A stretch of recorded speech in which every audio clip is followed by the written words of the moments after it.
با درود به همراهان گرامی.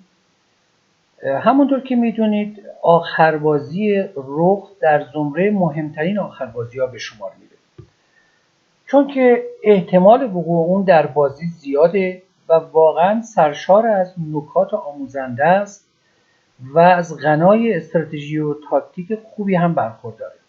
من خیلی کوتاه و مختصر خدمتتون عرض کنم. اگر بخوایم آخربازی رخ رو یاد بگیریم باید اول به مبانی آخربازی رخ بپردازیم. یعنی تا موقعی که به ویژگی‌ها و خواص مهره رخ آگاه نباشیم به ژرف‌های این آخربازی بسیار زیبا پی نخواهیم برد. من در این ویدیو و همینطور در ویدیوهای بعدی سعی میکنم هر بار به یکی از این ویژگی‌ها و خواص اشاره کنم و مثالهای ارزنده رو تقدیم شما بکنم. ببینید رخ یک مورد دورزن هست و بیشترین کاربرد رو در مرحله آخربازی داره. خدمت شما عرضم که پشت پیاده بسیار قوی عمل میکنه، چه پیاده خودی چه پیاده حریف. این جمله معروف دکتر تاراش هست که پشت پیاده دوست و دشمن خوب بازی میکنه رخ. و خدمتون عرضم که رخ مورد بلوکه کننده خوبی نیست.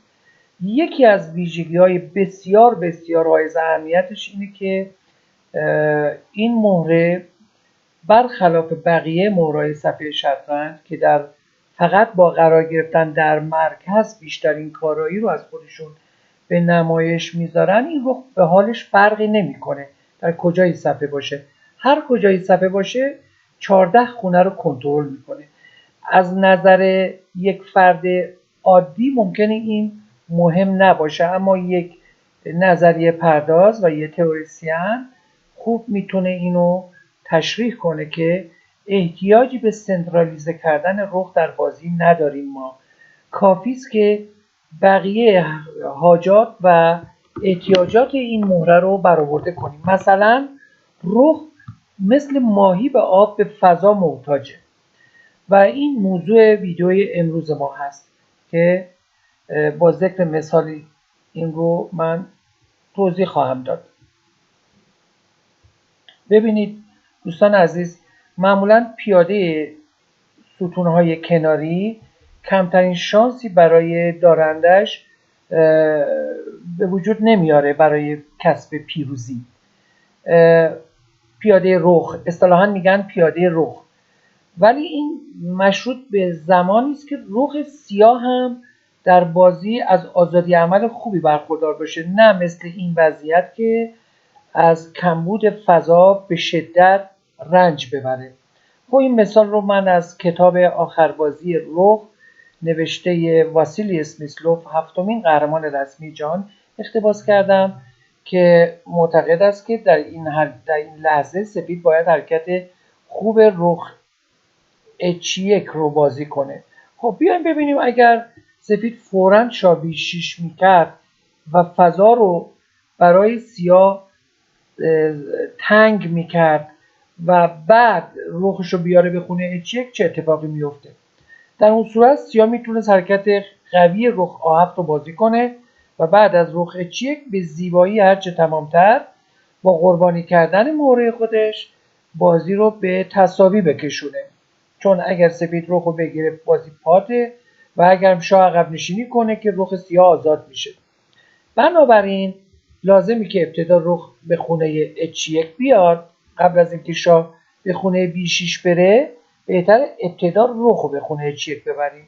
خب حالا اینجا دو حالت داره، یا سیاه با شاهش بازی میکنه یا با رخش. فرض کنیم مجددا با رخ بازی کنه.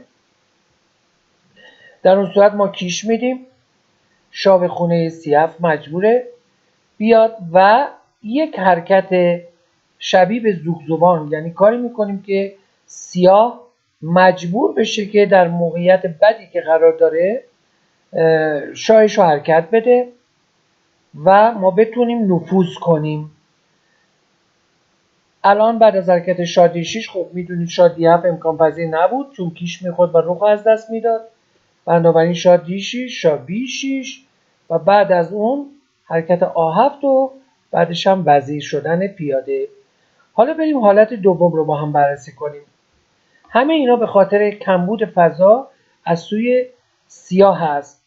بعد از رخ اچیه که کاملا به موقع و درست، سیاه میتونه اول شاه خودش رو به خونه 37 بیاره. خب در اون صورت ما کیش میدیم. یکی از ویژگی‌های مورد رخ اینه که رخ‌ها به شدت به ستونهای باز علاقه دارن و عاشق عرض هفتم هم. یعنی وارد عرض هفتم میشن، از قدرت بسیار خوبی برخوردار میشن. اینجا حرکت شاسی 6 اجباری هست. سفید پیادهش رو میرونه. این سخت‌ترین واریانت این بازی هست. سخت‌ترین شاخه این بازی مربوط به همین وضعیت هست. وقتی سفید پیادهش رو میرونه، سیاه اون موقع رخش رو مجبور دور کنه و ما شاهمون رو به خونه آشیش میاریم. و حالا بعد از اینکه سیاه رخش رو برگردون به مکان قبلی، کافیه که ما رخ بی7 کنیم تا با ایده رخ بی8 پیاده‌مون رو وزیر کنیم.